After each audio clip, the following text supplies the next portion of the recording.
Okay, so magandang hapon. Sige po, pasok. So magandang hapon sa ating lahat.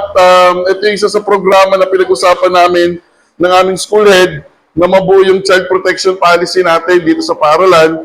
At the same time, ma-inform ang mga magulang natin tungkol sa karapatan nyo bilang magulang at karapatan din ng mga bata. So meron na po bang magulang dito na may anak o alaga sa grade 1? Wala? Kinder? Yun, grade 2. Dalawa sa mother. Grade 3. Oh, tatlo. Oh my God. Tatlong task ka na sunod-sunod yun, ha. Nagulat ako. Ay, wala pahinga. Baka naman hanggang grade 6 ka, ha. Grade 4. 5. Oh, Diyos ko. Grade 6. Okay. Ano yan, mother? Lagi kang active or baka ano trabaho ni mister? Ha? Latero. Pag umuwi siya sa bahay, huwag kang bagong ligo palagi, ha? Siyempre, pagod na pagod yun, eh. Okay, so nagulat ako sa'yo. Isa sa mga ulirang magulang na kayang gumawa ng hagdanan. No? Okay. So, lahat po na sasabihin ko sa inyo ngayon, kung meron po kayo gusto linawin, linawin nyo, ha? At kung medyo masasaktan kayo at tatamaan kayo, pasensya na, pero direct to the point po ako magsalita, lalo na pagdating sa responsibility nyo bilang mga magulang. So, itong pangalawang slide na ipapakita ko sa inyo, may kinalaman ito doon sa responsibility nyo. Ito yung gusto ko ipaunawa sa inyo. Anong sinasabi dito? Ang magulang, kayo ang unang-una, okay, na may kinalaman sa pagdidesisyon para sa inyong anak, sa pag-aaral niya, sa kalusugan niya, at sa kanyang future. Kaya sabi dito, first in responsibility, first in decision making. Hindi po si teacher, hindi po ang school, hindi ang doktor, hindi ang government, hindi ang kaibigan, hindi ang relatives. Kayo pong mga magulang ang unang-una. Kaya kung malakas ang ulan, at sa tingin nyo naman madidisgrasya yung anak nyo, wag na kayo mag-chat, mag-text kay teacher, may pasok po ba? Kasi kayo po ang primary responsibility. Ibig sabihin, kung sa tingin mong madidisgrasya yung anak mo sa lakas ng ulan or mapapahamak siya, huwag nyo nang papasukin. Huwag kayong katulad ng ibang magulang na ang ingay-ingay sa batang gapo. Post pa ng post. Ano ba, Mayor? Magay pasok ng anak ko. Siyempre kami mga teacher, kami may mga knowledge na sa disaster. Responsibility nyo yun, eh. Wala namang kinalaman si Mayor doon. Si Mayor, kaya lang nagkaroon ng decision para sa Mayor, para lang merong kabuuan pag talagang sa buong Olongapo. Kasi may pagkakataon naman na malakas ang ulan sa atin, pero sa ibang lugar ng barangay, hindi naman. Diba, katulad ako, galing ako ng Santa Rita, sa amin, konting ulan lang, binabaha kami doon. Kaya nagde-declare kami agad, walang pasok. Sinasabi namin sa magulang, i-school lang namin. Kaya kayo, yun ang pakiusap po ng una. Huwag na kayo mag-chat-chat, ha, kay teacher. Kung sa tingin nyo, madidisgrasya yung anak nyo. Pangalawa, pag orange warning, matik po yan, wala tayong pasok. Signal number 1, matik po yan, wala tayong pasok. At huwag na kayo magsasabi na, may signal number 1, wala namang ulan. Sus Mariosep, wala namang pasok, eh. Ang signal po, ang sinusukat, hangin. Hangin sa taas, hindi ulan ang sinusuot ng signal number 1, number 2, number 3.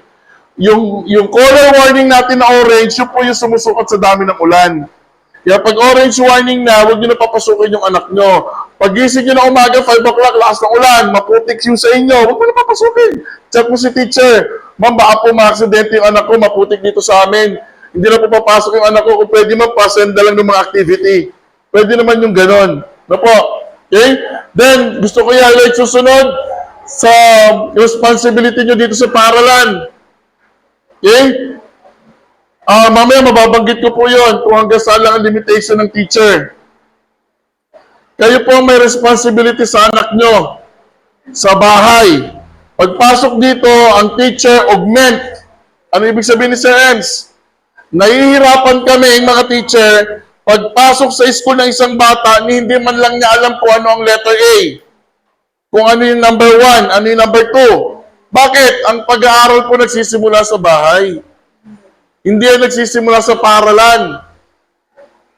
Pangalawa, Pag yung anak nyo nandito sa school, ang teacher po ang tinatawag na pangalawang magulang. So nasa family code po natin yan, babanggitin ko sa inyo mamaya, meron kami parental authority. Minsan naaawa ako doon sa mga teacher na sobrang stress na nga, sobrang pagod na sa trabaho, nasigawan lang yung bata, nagsumbong sa nanay, sumugod si nanay, kala mo naman, inapi na yung anak niya. Okay? Isa po yun sa gusto kong maunawaan nyo. Na pag may nangyari sa anak nyo rito sa school na parte lang ng pagdidisiplina ng teacher, sana naman respetuhin natin. Okay? Huwag lang to the fact na yung anak nyo na may sugat, may nabatukan, yun, ibang usapan naman na yun. Pero kung mga nasigawan lang ni teacher, huwag naman na sana umabot sa punto na sa bahay nga, di ko sinisigawan nyo, tapos sa school, sisigawan nyo. Siyempre, di man ako maniniwala sa hindi sinisigawan yung anak nyo. Posible yun. Ibig sabihin, kayo, meron kayong responsibility, meron din kami sa school, sa mga teachers natin. Then, gusto ko idagdag dito yung assignment na number one problema natin.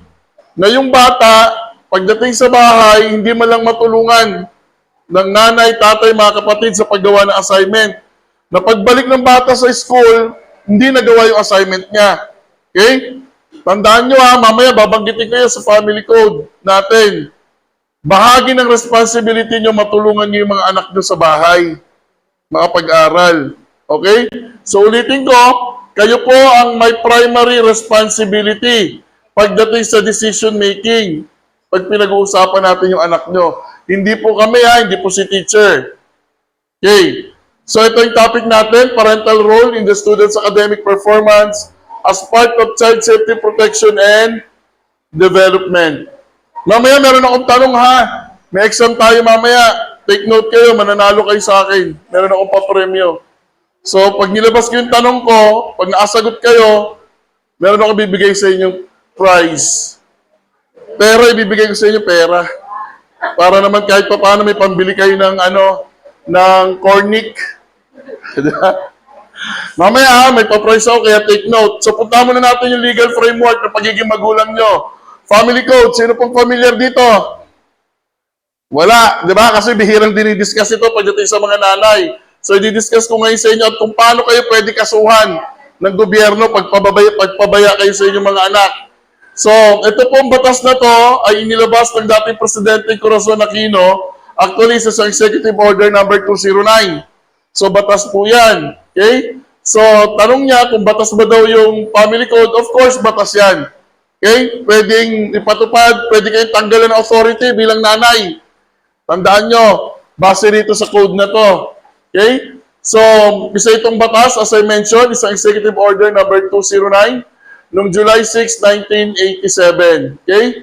So, puntahan natin ngayon kung ano yung sinasabi ng batas na to. So, sa Pilipinas, okay, dito ako gusto mag-focus sa family code natin. Okay? Sa may title number 9 ng Family Code, Parental Authority, ito yung gusto ko maintindihan nyo. Parental Authority and Responsibility ng nanay. Okay? Article 209, parent have a natural right and duty over their emancipated children's person and property. Ibig sabihin ng emancipated, hindi kayo ligtas sa batas. Pwede kayong kasuhan bilang nanay dahil nagpapabaya kayo sa inyong mga anak. Yun po ibig sabihin ng emancipated. Okay? Parents naturally have the responsibility and authority to take care of their children. See? Primarily, kayo po yan Primarily and naturally, kayo po ang responsible at may authority sa inyong anak. Kayo ang magmamanage ng lahat ng gamit niya, okay?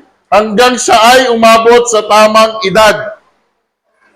Okay. Una, caring for and rearing, pagpapalaki. Children to develop civic consciousness, efficiency and moral, mental, and physical well-being. Kaya nagugulat kami sa mga bata pa lang marunong na magmura. Di ba? Kung may mga asawa nga kayong mga lalaki, pagsabihan nyo, papuntahin nyo sa akin, kausapin ko sila. Nainis ako sa mga tatay na lit-lit tong anak, utosang bumili ng sigarilyo. Bisyo ng tatay, papaalam sa anak. Tapos nakikipag-inuman si tatay, maliit yung anak niya, paititikimin ng alak, tapos magtatawanan lahat. Tama?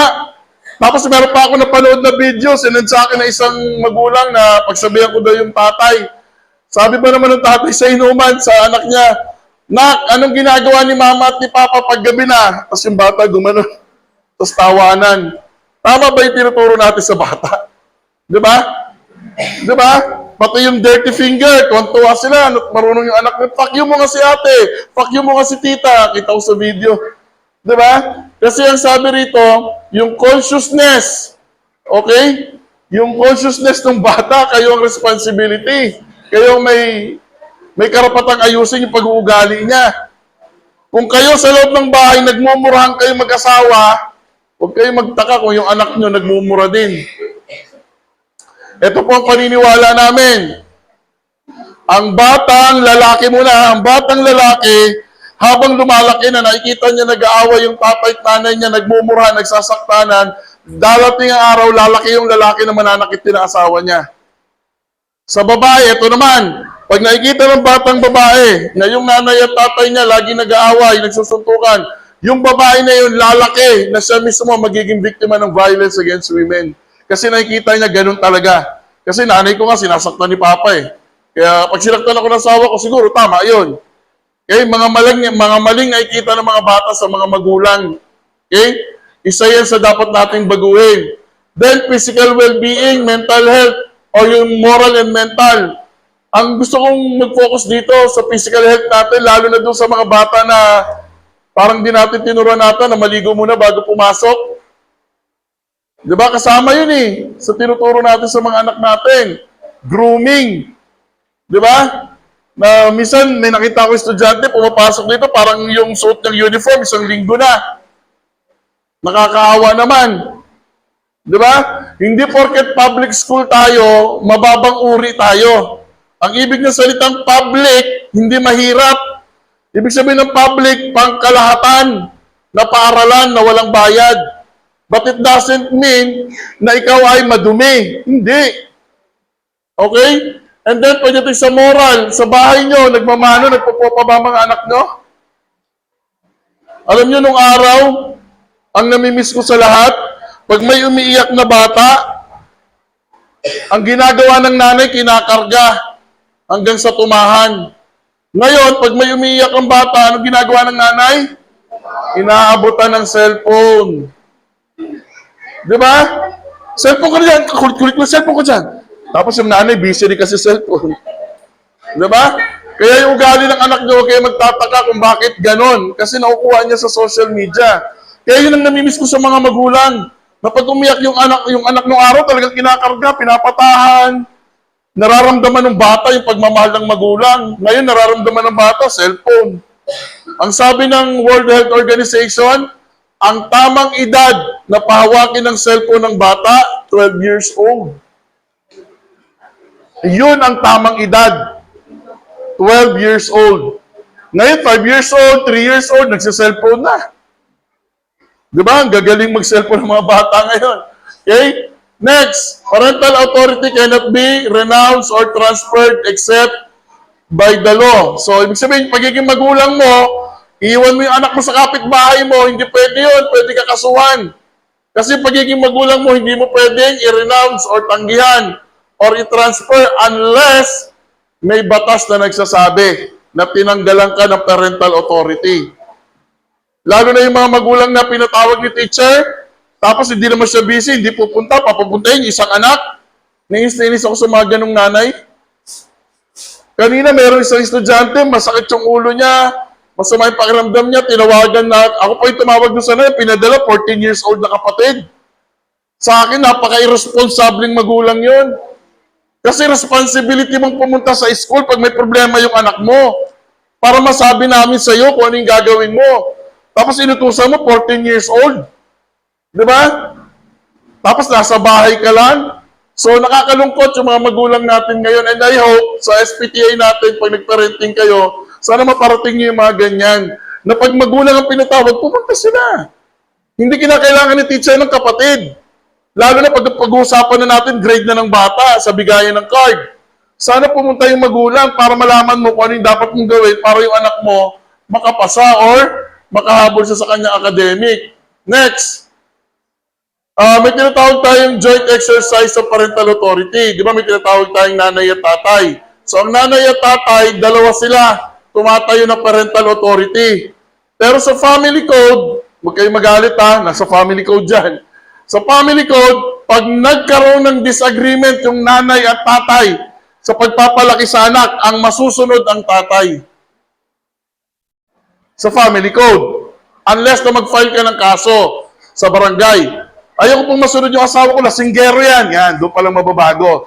Pero sa family code, ang sinasabi niya, Article 211, pag may disagreement sa pagpapalaki, tatay ang masusunod.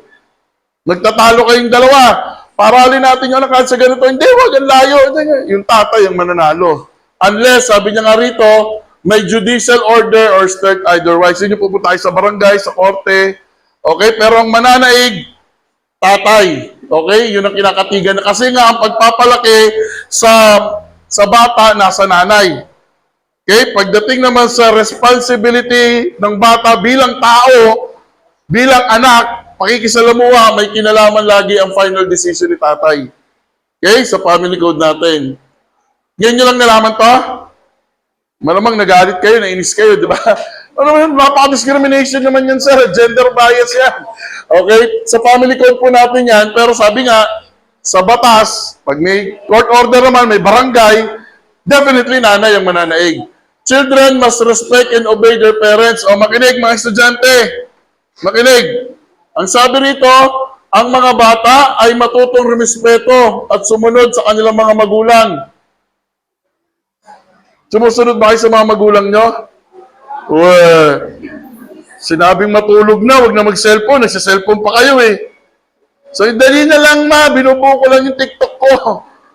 Para lang makapag-post kayo sa TikTok. So, may responsibility kayo ha. SELG, makinig kayo. Kayo ang magbababa nito sa mga estudyante. Okay? Next. Namatay ang magulang or wala yung magulang. Okay? One parent is absent or deceased. Yung nanay o kung sino man yung tatay, tuloy pa rin yung parental authority niya.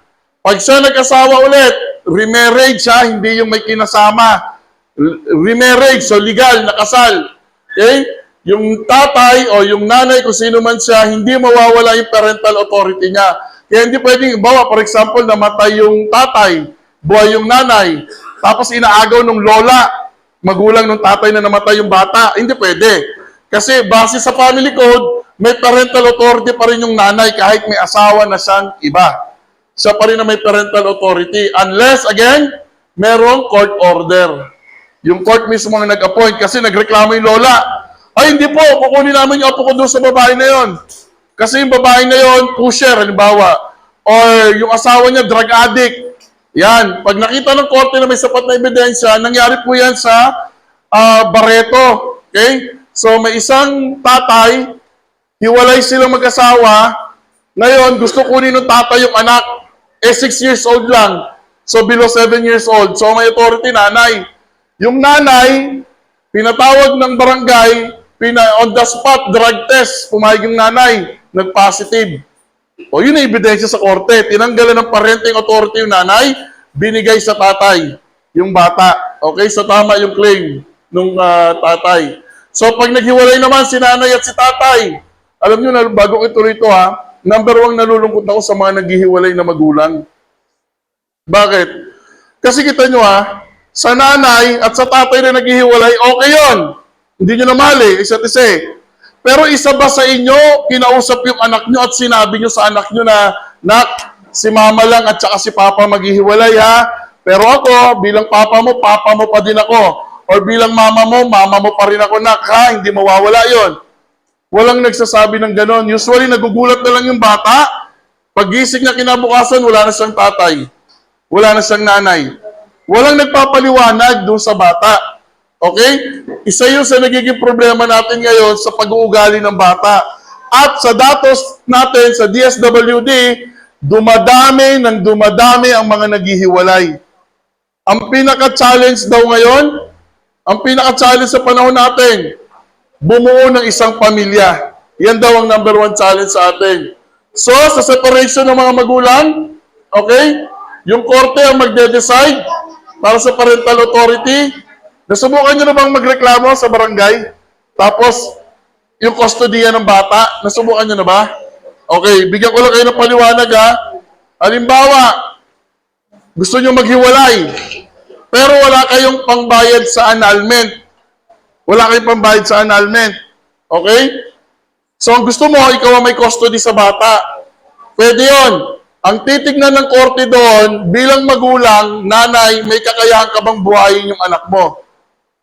Kung wala, may chance pa rin na mapunta sa lalaki. Kung wala kang kakayahang buhayin yung anak mo, tandaan natin. Okay?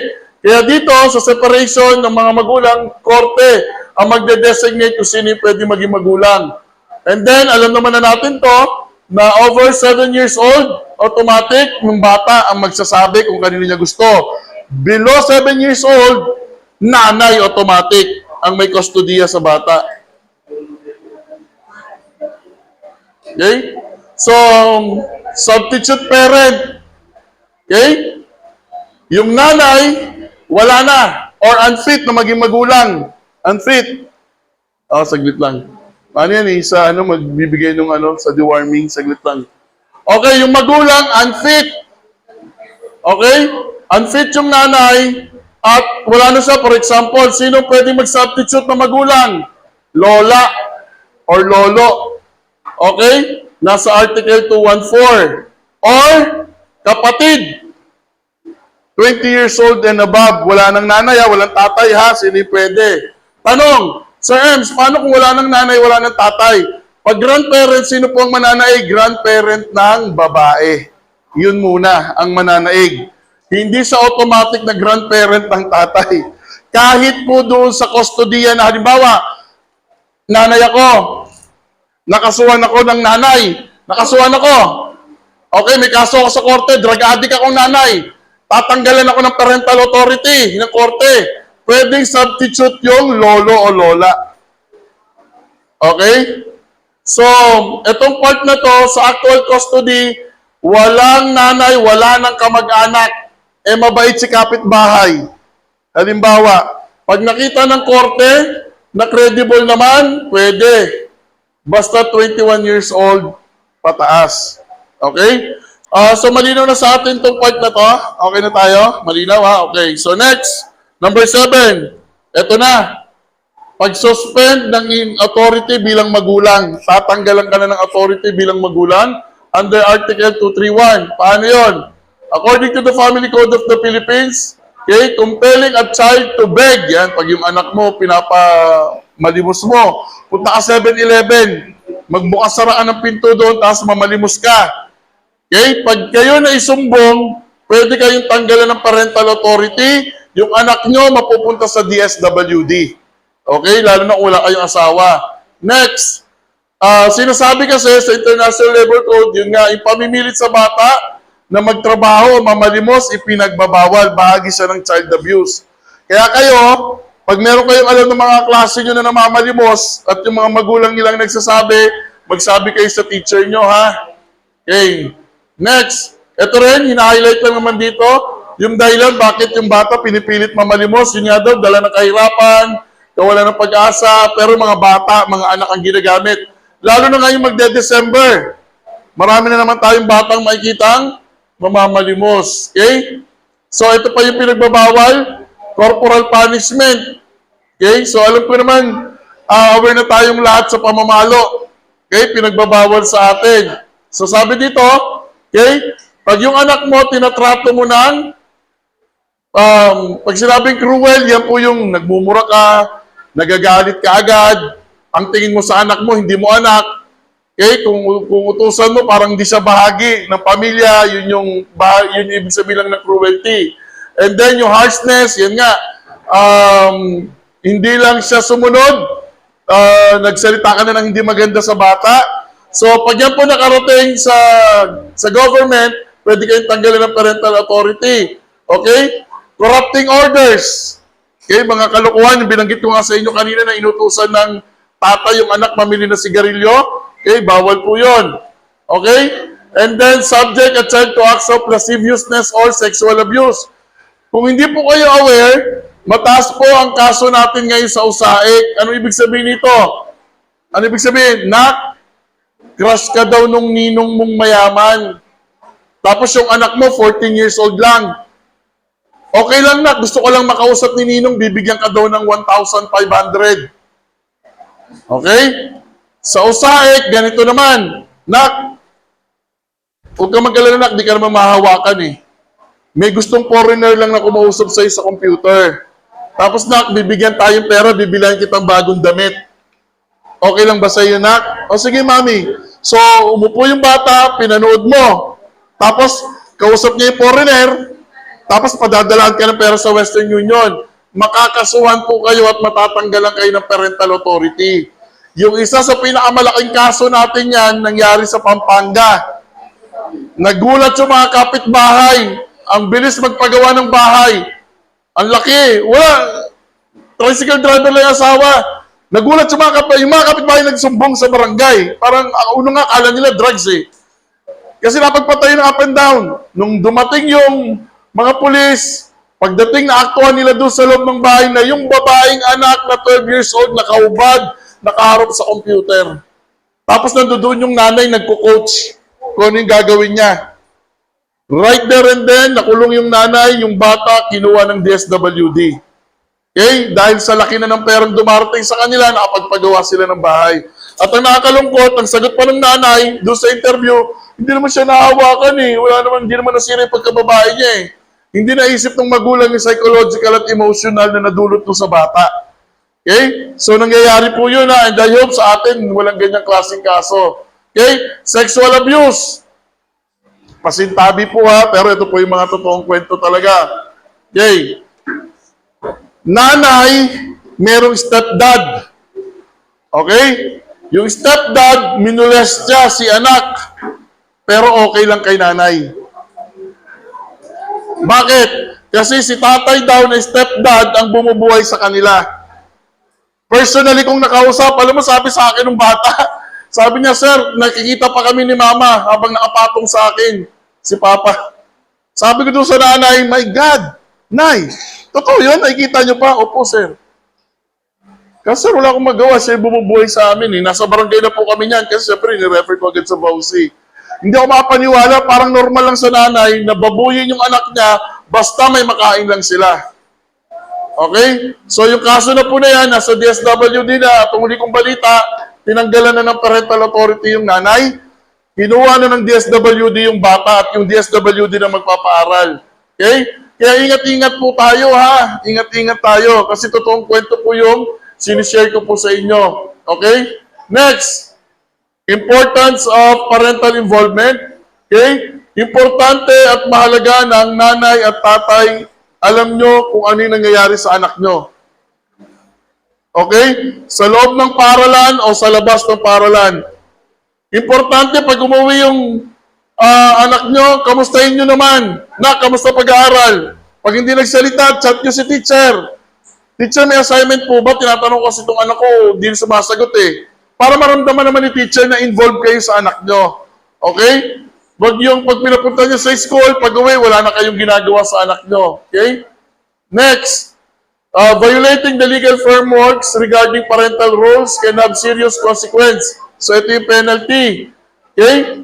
Ito yung binanggit ko kanina, tatanggalan kayo ng parental authority. Okay? Bahagi ng pagtanggal sa atin sa parental authority natin, yung kakayahan natin hindi maging magulang.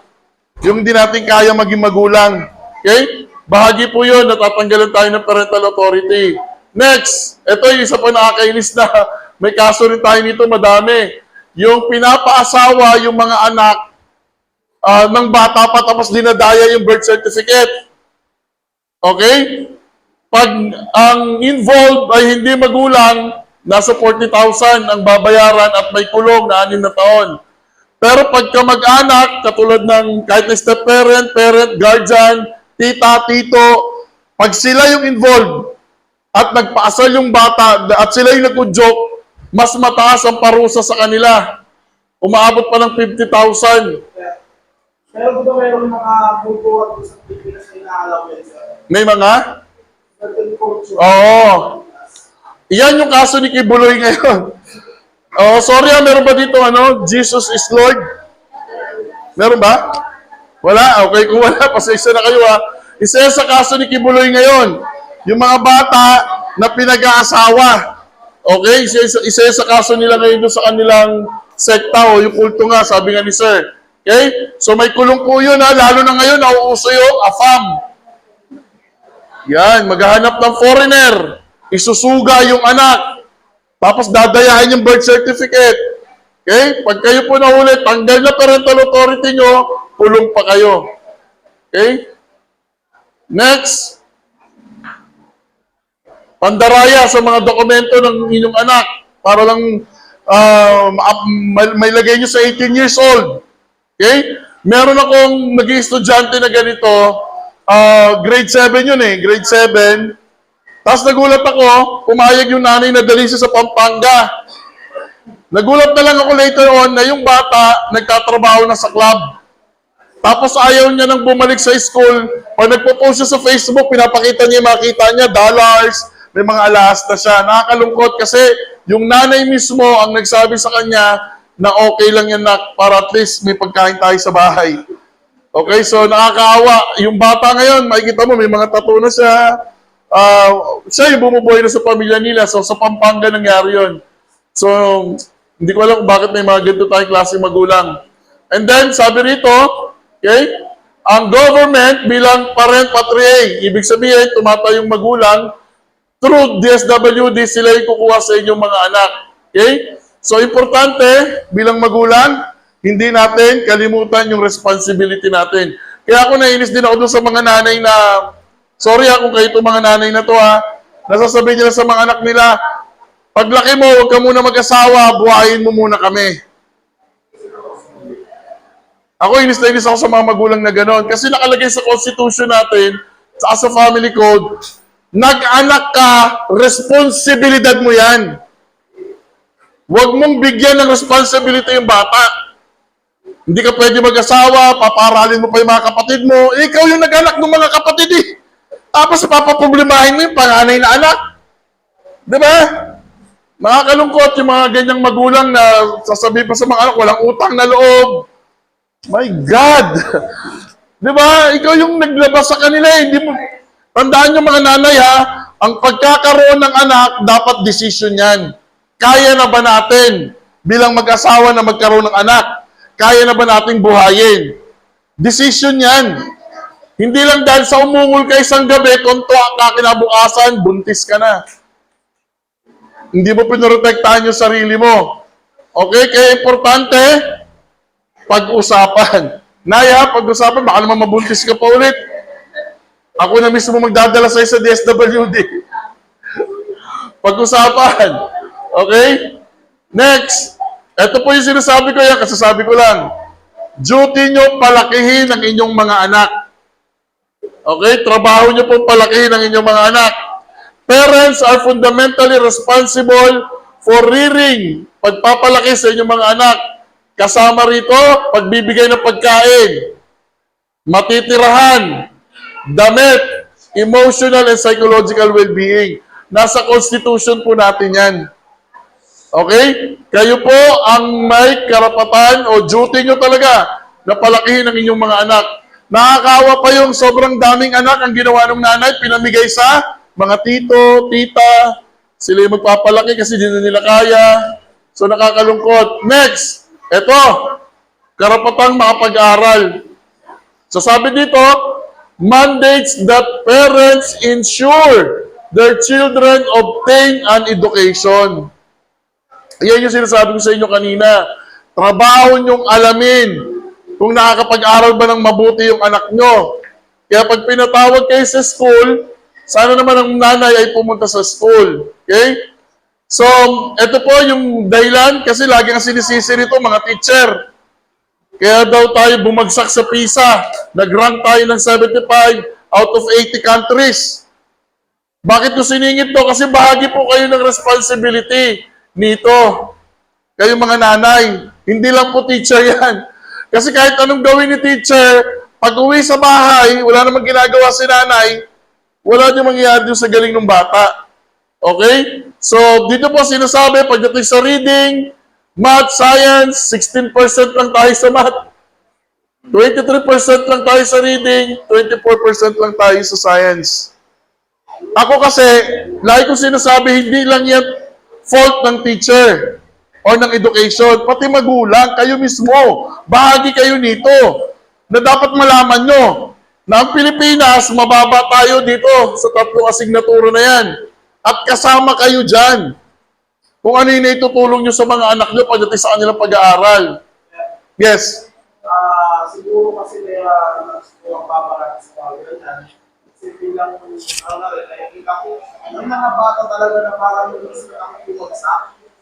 Halimbawa na lang, halimbawa nag-uus ko kami ng Sir Michael at Pang Christine. Nakikita ko mga score nila. Halimbawa, binibigyan natin sila sa i-correct yung sagot nila. Okay na yan, sir. Maganon ba? Sir, wala na bang batang ako bumagsak kayo? Kasi, hindi naman sa ang 85 noon na grade, nag-iirapan natin yan. Kaya pa yung 85 yung bago sa 5. Tama. Tama naman yung observation, sir. Pero sa akin kasi, ang point of view kasi sa ganyan, kung yung bata, katulad yung sinabi ni sir, gusto nung teacher, bigyan siya ng panibagong test para may taas niya yung grade niya, yung bata na umaayaw. Ang point of view ko po kasi dyan, kung paano di kasi siya minomotivate sa bahay. Pag yung bata ayaw na mag-aral, ibig sabihin, walang pakialam di kasi magulang niya kahit anong achievement meron siya. Walang motivation. Wala siya pinaghuhugutan. Magiging proud si mama. Magiging proud si papa. Wala eh. Kasi pagdating sa bahay, wala namang acknowledgement sa bata. Kita nyo ha? Pag ang bata nakakuha ng 75, palakol ang term na ginagamit natin. Tama? Tapos hindi tayo proud. Hindi tayo proud. Bilang magulang. Kasi 75 eh. Pero sa akin, kung ang pagkakilala mo sa anak mo, hanggang doon lang talaga yung galing niya, pero naka-75 siya, dapat palakpakan pa rin natin. Kasi minsan, ang basihan ng galing at talino ng bata, kung sino yung pinakamataas sa klase, dapat ganun din yung anak natin. Mali. Mali. Tignan natin yung galing ng anak natin. At kung ano yung pagpupursige niya, pagpipilit niya, achievement niya, palakpakan pa rin natin. Okay? Sa mga estudyante ko dati, nung teacher ko, pag ako nagpa-quiz, halimbawa 1 to 20, estudyante ko naka-2. Sasabi ko sa estudyante ko, huwag kang malungkot. Hindi ka bagsak. Kasi out of 20, may alam kang 2. Mula doon sa 2, pag-usapan natin paano madadagdagan niya sa susunod na quiz. Pero tandaan mo, may 2 ka na. Yun yung ginagawa ko. Kaya sa akin, hindi ako nagbabagsak.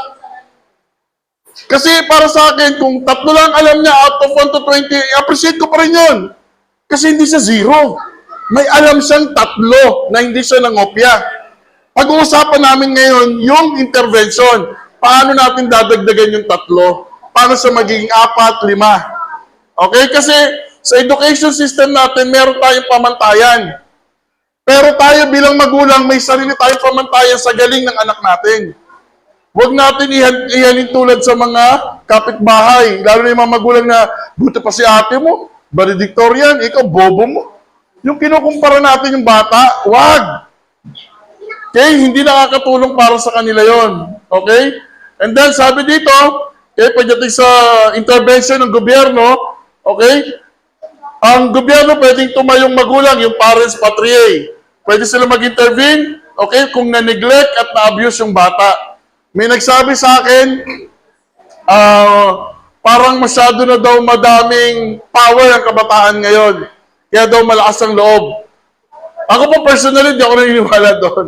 Iba yung point of view ko. Kaya pag tinatanong ako lagi na, di ba Sir Ems, totoo naman, ang mga bata ngayon, grabe na sila, iba na yung ugali nila, hindi na sila katulad ng dati. Ako, hindi ako sang-ayon. Lagi ko sinasabi sa kanila, hindi nagbago ang bata, ang nagbago environment. Cellphone, internet, social media, gaming. Okay? Pero ang bata noon, bata pa rin ngayon. Hindi lang tayo nakasabay sa pagbabago ng environment. Okay? Yun ang stand ko po pagdating dito. And then, parents who fail to meet their constitutional obligation may face legal repercussions, including, yun nga, pagkawala ng parental authority. So, in summary, parents should be aware of their responsibilities and adhere to the legal framework to ensure well-being of the children. So, violation can result to significant penalty. Sa akin po noon, pagkausap ko yung mga magulang ko, sinasabi ko po ito sa kanila. Kasi po ang teacher, person in authority po kami. Person in authority. Kaya sinasabi ko sa mga magulang, pag hindi kayo umattend ng PTA meeting ko, nagpatawag ako, isa, dalawa, huwag kayong magalit kasi papasomon ko kayo sa barangay. Yung barangay, bibigyan kayo ng somon, magkita tayo sa barangay. At doon ko i-explain sa inyo kung anong problema sa anak nyo. Okay? Kaya yung mga parent ko po, humati sila lagi. Sabi ko, magalit kayo, kasuhan niyo ako sa division na may legal framework ako eh. Pwede ako magsumbong at tanggalan kayo ng parental authority. Kaya 2 beses, tapos meron po akong pinapapirma kasi sa kanila. Sa first meeting namin sa opening ng klase, meron na po akong pinapapirma. Na nakalagay na po doon na pwede ko silang ipasomon sa barangay pag 2 beses ko silang pinatawag at hindi sila pumunta. Okay? Kaya po sa meeting namin, yan, lagi pupunta yung... Yung mga parent naman, talagang tatawag sa akin pag di mapunta, sir, pasensya na, sir. Ganti kaya, ganyan.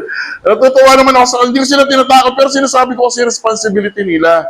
Kasi nung kinausap ko yung barangay, pwede naman, sabi niya. Kasi summon lang naman eh. Ano ba ibig sabihin ng summon? Invitation. Kaya nga lang, nakakaya kasi pupunta sa inyo, sheriff. O, pinapatawag ko sa barangay. Mag-usap daw kayo doon ng advisor ng anak mo. Di ba, nakakaya? Kaya hindi ko po ugali yung home visit. Sa tagal ko sa DepEd, more than 10 years, hindi ko po ugali yung nag-home visit ako. Bakit? Feeling ko nawawala ng responsibility ang nanay na makialam sa anak niya. Siya ang pumunta. Pero yung ako pumunta sa bahay niya, tapos sabi ko, Nay, good morning. Ba't di na pa pumapasok yung anak mo? Hindi, para sa akin, yung tahanan, kayo yan. Ako nasa school. Okay? So sa akin po, ganun yung rules ko. Pero okay po ang home visit ha. Iba lang yung pamantayan ko. So ulitin ko, kayo po uli ang may primary responsibility. Tandaan nyo ha, hindi po kami. Okay? So punta naman tayo sa mga bata. Okay. So, ang batas po natin sa bata, lahat yan sa buong mundo, nagsimula po yan sa United Nations Convention on the Rights of the Child. Okay? So, sinasabi lang dito, sa 7610, pamilya na po tayo, no? 7610, okay? Yung karapatan ng mga bata, o makinig kayo, SELG, para sa inyo na to. Okay? So, sabi rito, ang bata ay isang 18 years old pababa. Or, kahit 20 years old na siya, pero wala siyang kakayahang alagaan yung sarili niya dahil may problema siya, siya ay tinuturing ding bata. Okay? Tandaan po natin, ha? Next, ito yung survival rights ng isang bata. Maisilang at magkaroon ng pangalan at nasyonalidad. Okay? At kung bibigyan nyo naman ng pangalan yung anak nyo, huwag naman na napakahaba. Na pagdating sa kinder, umiiyak na yung bata sa haba ng pangalan niya. Pinagsama pangalan ni nanay at ni tatay. Sinama yung kay lolo at kay lola. My God. Kaya, Meron na ako makilala. Hindi na ako sa kanyang anak. Kilala mo to sila. Hindi ko sa kilala mo to. Ang anak niya is, ang pangalan niya is A-E-I-O-U. Sabi ko sa ako ito, kung magkakaroon ng dalawa, at ganyan ang pangalan sa yung pamangkin ko, alaga na kayo ng aso pusa. tama. Kasi aso pusa, Tama, sir, tama. Kasi minsan, isa-isa reason kaya nahihirapan yung bata. Pero makahaba-haba ng pangalan, tapos tatawagin mo lang ng Neng-Neng, Leng-Leng. Pero totoong pangalan, ang haba, pinahirapan mo pa yung bata. Di ba? So, tama yung sinabi ni sir, may ganung bata na pinangalan ay ang pangalan niya. Okay, so, kaya ayusin din natin ha, okay, sa pagbibigay ng pangalan sa mga bata. Then, survival rights, ibig sabihin, trabaho natin itong mga magulang, maging malusog ang mga anak, magkaroon ng tirahan, pagkain, magkaroon ng mapagmahal at mapag-arugang pamilya. Hindi ko alam kung na-experience nyo nung araw, pagdating na alas 6 ng hapon, sabay-sabay kumakain. Ang sarap nun, tapos nagkukwentuhan, tapos ang sarap ng ganung buhay nung araw, ngayon hindi na eh. Pagdating ng magulang, nagluto, pagdating ng mga anak, sasabihin ng anak, Mami, pagkain, o nandyan, bahala na kayo kumuha. Bahala na kayo kumain. Wala na yung sama-samang pagkain ng pamilya. Kaya isa yun sa nakakalungkot na hindi na masyado nararanasan sa panahon natin ngayon. And then, responsibility, kumain ng mga masustansyang pagkain, matulog sa tamang oras, mag-ehersisyo, alagaan ang sarili. Mga bata, makinig ha? Kumakain ba kayo ng masustansya pagkain? Minsan po. Hindi kayo natutulog sa tamang oras, tama mali. Kaya pagdating sa klase, inaantok kayo. Nagsasalita si teacher, yung mata nyo, bigat na bigat yung mata nyo. Kasi cellphone nyo. And then, alagaan nyo yung sarili nyo. Okay, kasama yon sa responsibility nyo. Next, punta po tayo sa developmental rights ng bata. Makapag-aral, mapaunlad ang kakayahan, mabigyan ng pagkakataong makapaglaro at makapaglibang. Okay? Karapatan nyo maglaro, ha? Pag hindi kayo pinaglalaro ng magulang nyo, sumbong nyo kay teacher. Kausapin namin yung nanay nyo. Dapat may karapatan kayong makapaglaro. Okay? Next, pagdating naman sa responsibility, pumasok at mag-aral mabuti. Tandaan nyo ha, pumasok at mag-aral mabuti. Linangin, okay, ang inyong kakayahan, magbigay ng galang at respeto, makipaglaro sa mga kaibigan at huwag makipag-away. Okay? And then, protection rights nyo naman, maniraan sa isang mapayapa at tahimik na pamayanan. Tahimik ba yung lugar nyo, mga bata? Tahimik? Hindi, sa inyo hindi tahimik. Maingay. May pagtanggol at matulungan ng pamahalaan, mabigyan ng proteksyon laban sa pagsasamantala. Okay? Then, responsibility nyo pa rin, magpaalam kung saan kayo pupunta. Nagpaalam ba kayo na pupunta kayo sa school? Ha? Magpaalam. Huwag agad sumama sa hindi kakilala. Ito po yung nangyari doon sa isang grade 12, no? Na pinatay. Hindi alam ng mga magulang niya na umalis siya, na naipagkita siya doon sa kachat niya. So, natagpuan na lang siya, wala ng buhay. Okay? So, basta wag sumama sa hindi kakilala. Paano pag may nakachat kayong gwapo at sinabi sa inyo, magkita tayo, pero itsura niya, ayuseyo, Korean. Baka naman sasama kayo agad, ha? Huwag kayong sasama pag hindi kakilala. Okay? Kilalanin muna ang sasamahan na kaibigan, pag-isipang mabuti. Okay, ang gagawin kung ito ba ay makakabuti, makakasama para sa iyo sa kapwa mo. Okay, pag-isipang mabuti. Next, bilang kabataan, hinihikayat kayo mag-participate, makilahok sa mga pagtitipon. May activity tayo sa school, yan, inaasahan na makilahok kayo. Okay? Makapagpahayag ng sariling pananaw. Pag sinabi sa inyo, huwag kayong magsalita, huwag kayong makialam, bawal yon. Dapat pinapakinggan kung ano din yung sa loobin nyo at damdamin nyo. Maliwanag. Pero wag mo naman kukulitin si teacher, tinanong mo na nga isang beses, tinanong mo na naman ang pangatlo. Okay, hindi ganun ang ibig sabihin nito, ha? Okay, then bumuo ng samahan yan, meron tayong SELG. Okay, sa paralan. Then next, pakikinig sa opinion ng ibang tao at irespeto ito, makialam sa issue na may kinalaman sa inyo. Katulad kanina, bakuna. Yan, tanongin nyo agad yung magulang nyo, okay ba sa inyo yon? Hindi ba nakakatakot sa bakuna? Okay? And then, makisama sa mga pagtitipong mahalaga para sa kabataan. Okay? So, punta tayo sa child abuse. Ibig sabihin ng child abuse, psychological, pang-aabusong physical, pagpapabaya, pagmamalupit, pag-aabusong sexual, at pagmamaltratong emosyonal. Alam niyo po, sa dami ng kaso na nahawakan ko dati, halos lahat may kinalaman sa pamilya. Yung isang bata na lagi siya napapaaway, hanggang sa pumasok siya sa school, may dala siya kutsilyo, saksakin niya yung kaklase niya. Bandang huli, nalaman namin, may kinalaman sa pamilya yung galit niya. Okay? Usually, ang involved pagdating sa child abuse, nakaranas ng sexual. Okay? Napabayaan sila ng kanilang mga magulang. Okay? Sila ay nakaranas ng pagmamalupit sa kanilang mga magulang. Okay? So, ito ay paglabag sa karapatang pambata, pananakit, pagpapabaya at pagsasamantala. So, ano ba ang uri ng pang-abuso? Halimbawa, pananakit. Ano ibig sabihin ng pananakit? Lahat po ito. May kinalaman sa pananakit. Okay? So, nakalagay rito, pagbubugbog, pisikal na kaparusahan, okay? Panghihipo, okay? So, makinig kayo mga bata ha, may tinatawag tayong safe touch. Pag sinabing safe touch, ang adult, lalo na ang lalaki, pwede lang kayong hawakan sa ulo, tapik sa balikat. Safe touch ang tawag natin dyan. Pero pag nakaranas kayo na ginagawa ng isang lalaki na mas matanda sa inyo, na hinawakan kayo sa mga parte ng katawan nyo na hindi dapat, magsumbong kayo ha.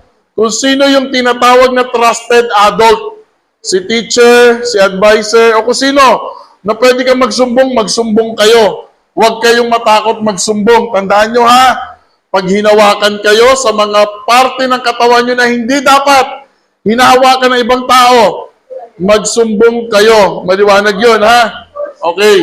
So, kasama po dito yung rape, sexual harassment, para po sa kalaman ng ibang magulang, isa po sa pinaka-worst na experience ko pagdating sa ganito, na involved ang isang teacher na tinawag yung mga estudyante niya sa library, 3 babae, at doon niya minolest siya. Sa library, kasi walang librarian yung school. So, nung tinawagan ako, na-arting sa akin yon, talagang tumawag ako sa division office, talagang sinabi ako yung principal na kinakailangan ilabas yung teacher na yon. At sa history natin, siya palang nakagawa nun, na sa isang araw, 3 estudyante yung gawa niya ng sexual harassment. Kaya importante sa atin na yung mga estudyante marunong magsumbong, huwag matakot. Kasi 3 estudyante na yun, nagsumbong talaga sila. At yung isa, talagang pinatanggal na yung ano ng palda niya, yung lock, kasi hinila siya eh. Hawak-hawak niya yun, dire-diretso siya sa office. Nagsumbong talaga siya, umiyak siya. Tanggal yung ano niya, kasi hinila pa pala siya pabalik nung teacher na yon. Okay? Mas lalo na sa bahay. Turuan po natin yung mga anak natin, mga nanay ha, na matuto sila magsumbong. And then pagdating naman sa pagsasamantala, ito yung binanggit ko sa inyo kanina, yung OSAEC, okay? Online sexual abuse, exploitation of children, child labor, and prostitution. Okay? And then yung pagpapabaya naman, ito yon. Hindi nyo pinoproteksyonan yung anak nyo, okay, hindi nyo tinutugunan yung kanyang development o yung kanyang pag-aaral. Kaya sabi ko sa inyo kanina, meron kaming karapatan na isumbong kayo sa DSWD. Kung yung teacher, halimbawa, 3 beses ka pinatawag, di minsan hindi niya pa kayo nakita patapos na school year. Pwede na pong i-declare yun na kapabayaan sa party nyo. Pwede na po kami makipag-coordinate sa CSWD. At sila po mismo ang pupunta sa bahay nyo. Okay? Kung kayo ba talaga ay nagpabaya sa inyong anak. Kasi kasama po rito yung pag-aaral ng bata. Okay? So, may kaparusahan po yun. Pwede kayong makulong. Okay? So, syempre, ayaw naman natin umabot sa ganyan. Okay? So, sino pwede mag-report? Okay? Sa paglabag sa kapatid ng mga bata, so sa Olonga po natin, DSWD or CSWD, CHR, sa police, pwede kayo magsumbong, sa barangay, and then sa Barangay Council for the Protection of Children. Okay? Yung bata mismo, siya mismo offender, pwede siya magsumbong or magsampa ng kaso. Yung magulang, okay? Or 3 responsible citizens, pwede nang magsampa ng kaso sa magulang. Okay, ng kapabayaan. So kahit barangay, pwede kami po teacher. Pwede kami kasi kami ang persons of authority, lalo na kung estudyante namin ang involved sa kapabayaan. Okay? So game time. Ito na yung tanong ko. Mananalo kayo 50 pesos. Pwede na, hindi? Pwede na, di ba? Pwede na, 50 pesos. Tama? O, sige. O, tama. Abot to. Pag nasagot nyo, 50 pesos, ha? Okay. Unang tanong. Ang sumusunod ay uri ng karapatan ng bata maliban sa isa. Alin dyan ang di... Huwag nyo muna sabihin na taas lang ang kamay muna kung kaya nyo sagutin. Taas, sige, tayo. C. Magtrabaho ng mabigat habang bata pa. Okay, yun din ang sagot mo sana. Tignan nga natin. Wow! Oh, may 50 pesos ka, ha? Lapit ka sa akin mamaya. Okay, may 50 pesos ka. Next question.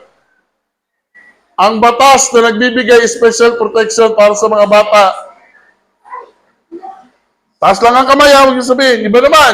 May 50 pesos ka na eh. Iba naman. Ano? Wala? Yes, mother. Kaya ina, Letter 7610, letter A. Very good. Oh, bigay ko na yung tag-100 nyo. Hingi mo sa kanya yung 50, ha? Ha? Mother, bigyan mo siya 50. Baka naman iwi mo to ng buo. Bigyan mo yung 50. Okay? Next. Next question.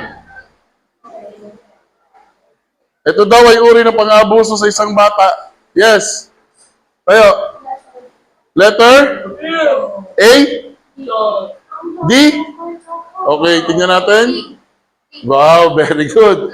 Oh, may 50 pesos ka, ha? Oh, lapit, ha? Next question. Tama o mali? Sasabihin nyo lang, ha? Sasabihin nyo lang kung tama o mali. Basahin.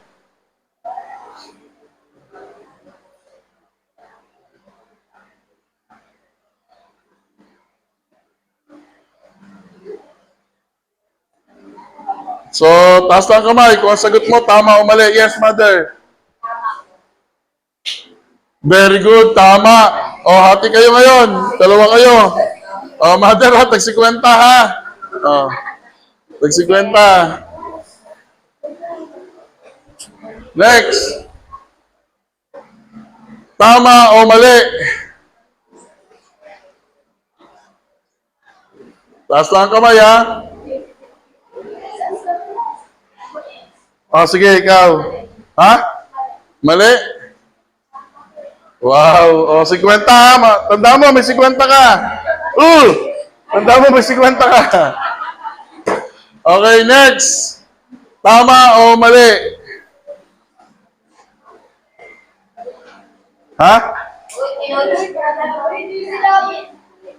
Mali. Very good. O, 100 na, kayong dalawa, ha? Makinig, ha? Okay, kunin na natin yung wallet ko para sigurado na.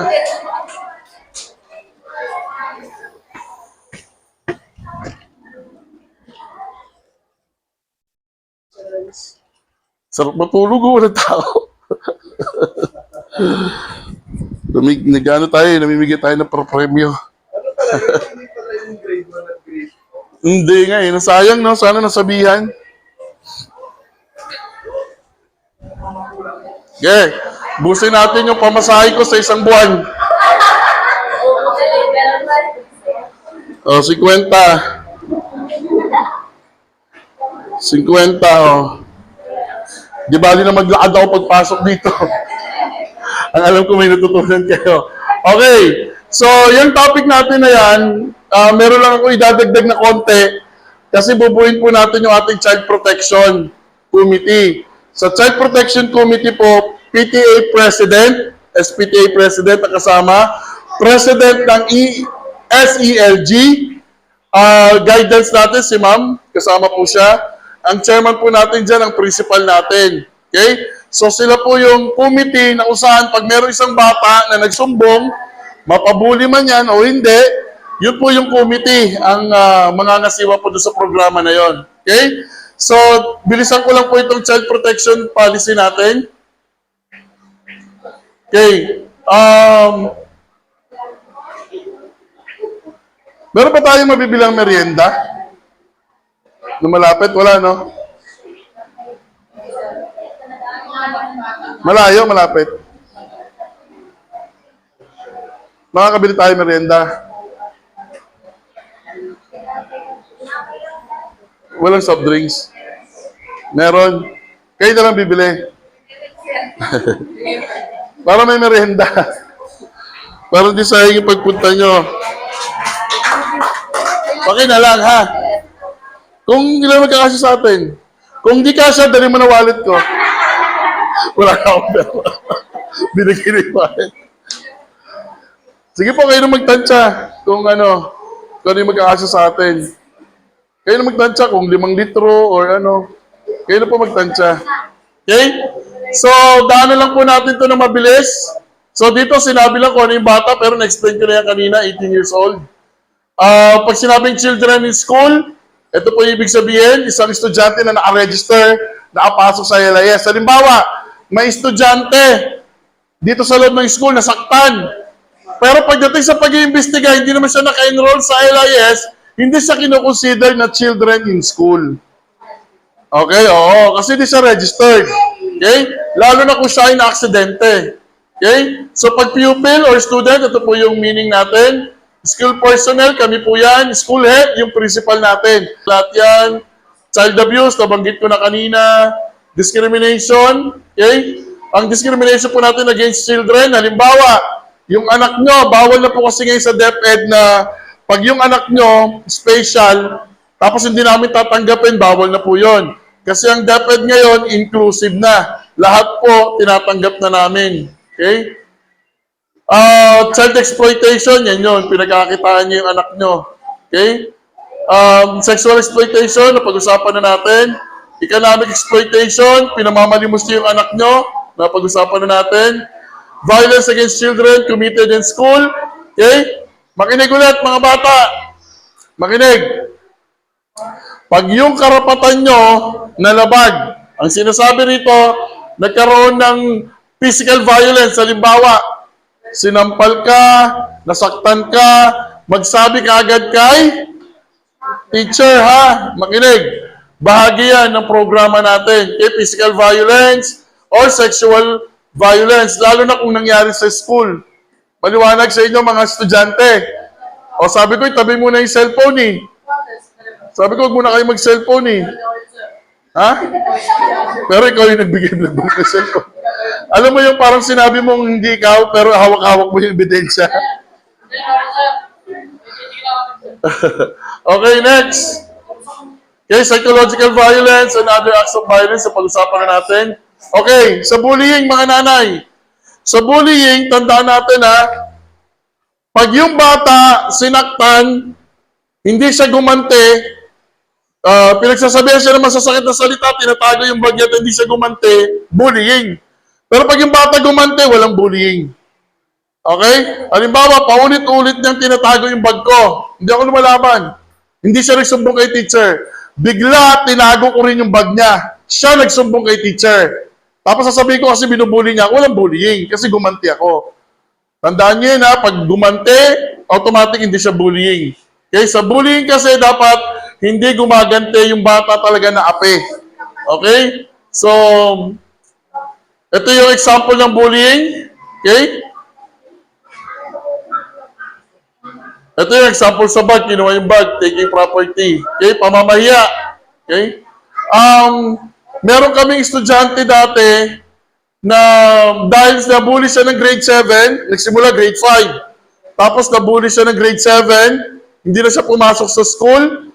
Huminto siya ng 2 years. Nung bumalik siya sa school, talagang ayaw niya makipag-usap kahit kanino. Hindi na-reserve yung pambubuli niya kasi hindi sinumbong. Yung nanay, hindi na nagpunta sa school para wala ng gulo. Pagdating po ng senior high school, yung bata nag-commit ng suicide. Dahil sa bullying. Hindi niya na-develop yung sarili niya. Sa loob ng bahay, nung pumunta kami doon sa nanay, kasi estudyante ng school namin, pinaimbestiga ako ng teacher, ng principal ko kung ano nangyari. Yung bata, pag umuwi sa bahay, sinasara niya lahat ng bintana. Ayaw niyang maipaglaro sa mga kaibigan niya dati. Pag tatawagin siya, ayaw niya. Sa bahay, kung saan siya umupo, pagdating niya, hanggang sa bago siya matulog, hindi siya lilipat ng pwesto. Bago siya matulog. So yung bata, nakaranas na nung tinatawag natin na depression. Pero dahil hindi na-resolve yung pambubuli niya, nakakalungkot, nag-commit ng suicide yung bata. Okay? So, dahil yun sa pambubuli. Kaya po ang bullying sa amin, siniseryoso namin. So, ito po yung mga klase rin ng bullying natin. Hindi ko na po isa-isahin. Then next, may tinatawag tayong cyberbullying. O makinig kayo mga bata. Pag sa GC nyo, tinutokso nyo yung kaklase nyo, pinagtatawanan nyo yung kaklase nyo, pag nagsumbong yung kay ma'am, bilang guidance natin, at yung kaklase nyo na yun, hindi man lang gumaganti sa inyo, pwede kayong makasuhan ng cyberbullying. Ha, ingat kayo. Tapos halimbawa, natutulog yung kaklase mo, nakanganga, pinicturan mo, pinost mo doon sa GC nyo, feeling ng kaklase nyo, napahiya siya, ha?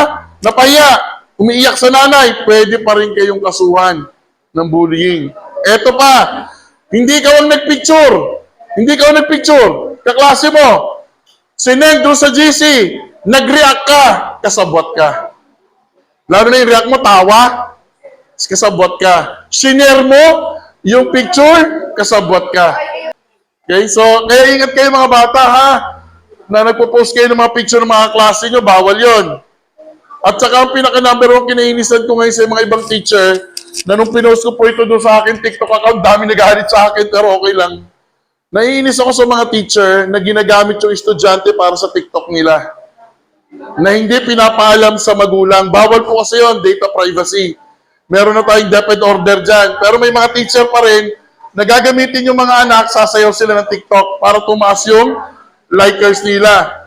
Tandaan nyo na yan, pwede nyo pong ireklamo ang teacher o kung sino man na gagamit sa inyong mga anak para sa pansarili. Pwede nyo pong ireklamo yun. At dumadami kasi ang mga teacher na ginagamit nila mga estudyante sa mga TikTok nila, which is bawal po yun.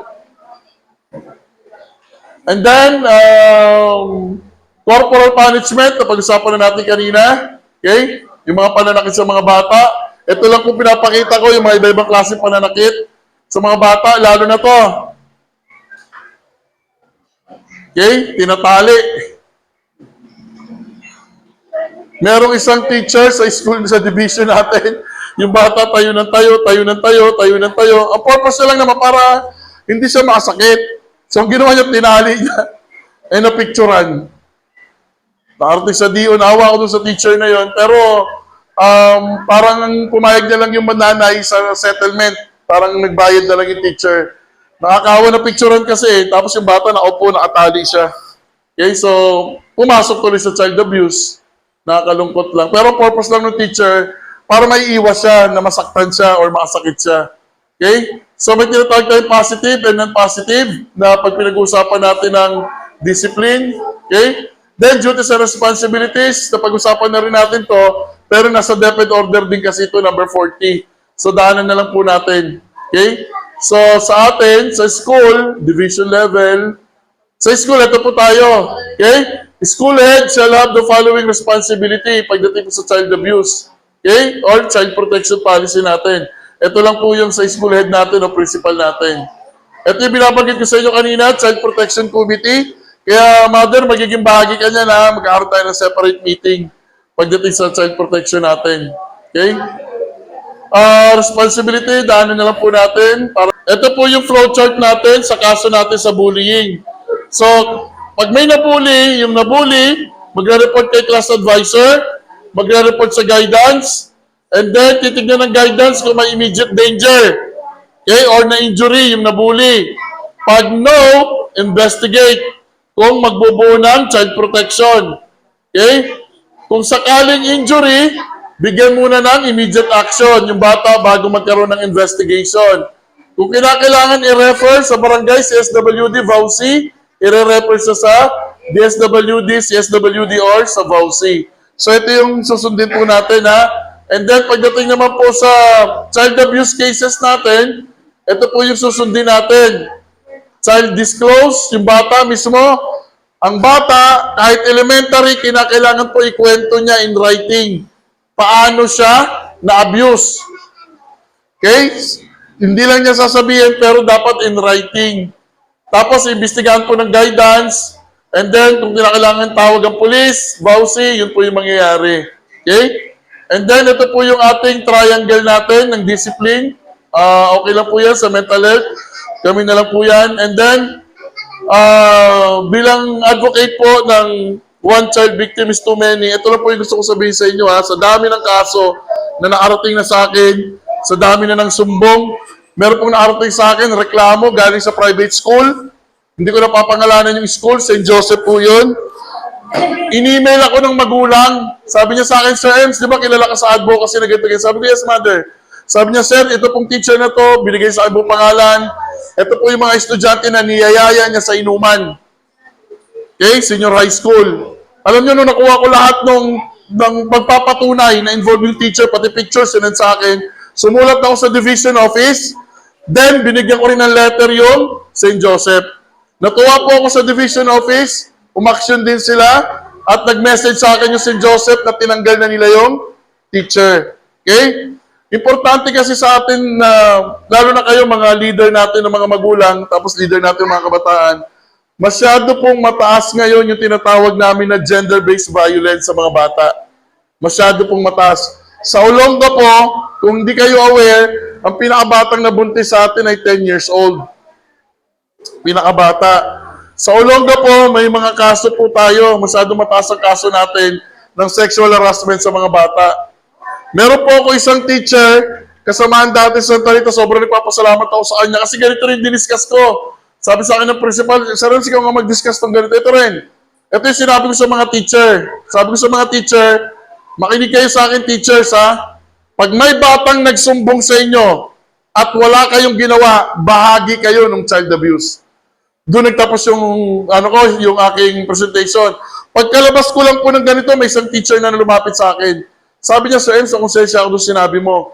Bali itong bata na to, grade 8 student, lumapit sa akin. Yun nga, sexual harassment din. Minolest siya ng tito niya sa loob ng bahay. Sir, di ko kasi alam yung gagawin, natatakot ako, ganon. Almost a month na nangyari yun. So, nung nalaman ko yun, tinanong ko yung teacher kung nandyan yung bata, pinatawag namin sa principal's office, umiyak yung bata, nagkwento siya, tinawagan ko agad ng VAUSI, dumating ang DSWD, right there and then, kinuha yung bata at hindi na ibinalik sa magulang. Sinampahan ng kaso yung magulang, ongoing yung case ng magulang ngayon sa korte. At ang masakit, nakikiusap yung asawa at yung lola na nanay ng lalaki na wag ituloy yung kaso. Pero nung tinanong namin yung bata na 8 years old, grade 8, ilang beses ka nang ginalaw? Sa sobrang tagal po, hindi ko na mabilang. Sa sobrang dami po, hindi ko na mabilang. See? Kaya po sa amin, pinapaigting namin yung advocacy pagdating sa sexual harassment. Kasi ang dami po niyan. Sa isang school, naimbitahan ako, nag-conduct kami ng 2 days na school-related gender-based violence seminar. Out of 40 na babae na umaten sa high school, 21 of them sexual harass. Ang taas, kalahati. 21 of them sexually harassed. Sa school, sa bahay, lolo, pinsan, gano'n yung mga kwento nila doon sa sulat. Kasi may kasama kami noon na mga psychologists, sumulat sila, pinagsulat sila, pinagkwento. Nakakalungkot. At naniniwala ako na bawat school may mga biktima tayo. At kayo po yung kakampi namin para malaman natin kung sino at matugunan natin yung pangailangan ng bata na matulungan po natin sila. Okay? I-share ko lang din po sa inyo bago ko tapusin. Ang pinakamasakit na narinig ko, na lagi ko sinishare ito pag ito pinag-uusapan natin. Ito yung hindi ko makakalimutan. Sabi ng isang estudyante sa akin, habang nagkakanda ako ng investigation, pero umiyak po siya na nagkukwento siya. Sabi niya sa akin, alam mo Sir Ems, yung pakiramdam ko, sabi niya. Kasi siya, namolesta siya ng tito, pinsan, tsaka stepdad niya. Sabi niya gano'n sa akin, alam mo Sir Ems, yung pakiramdam na naliligo ka. Pero umiyak siya habang nagkukwento. Tapos, tinititigan ko lang siya. Tapos, naliligo ka, kini-scrub mo yung buong katawan mo, nagsasabong ka ilang beses. Pero paglabas mo, madumi ka pa rin. Yun, sir, ang nararamdaman ko. Araw-araw. So, ibig sabihin, kung isipin natin, masyadong malalim yung psychological effect at emotional effect na nadulot sa kanya. Okay? Kaya sana, sa mga kasamahan kong guro, sa inyong mga magulang, kayong mga bata, magtulungan tayo na mailabas natin at matulungan natin yung mga bata na nagiging bahagi ng abuse. Kasi ang paniniwala namin, one child victim is too many. Kahit isa lang, masyado nang marami yan. Bakit? Kasi nga dapat wala. Dapat walang nabibiktima. Kaya para sa amin, one child victim is too many. Okay? So magandang hapon po sa ating lahat. Maraming salamat sa pakikinig. Picture taking na lang po. And then meron po tayong merienda. Thank you very much po.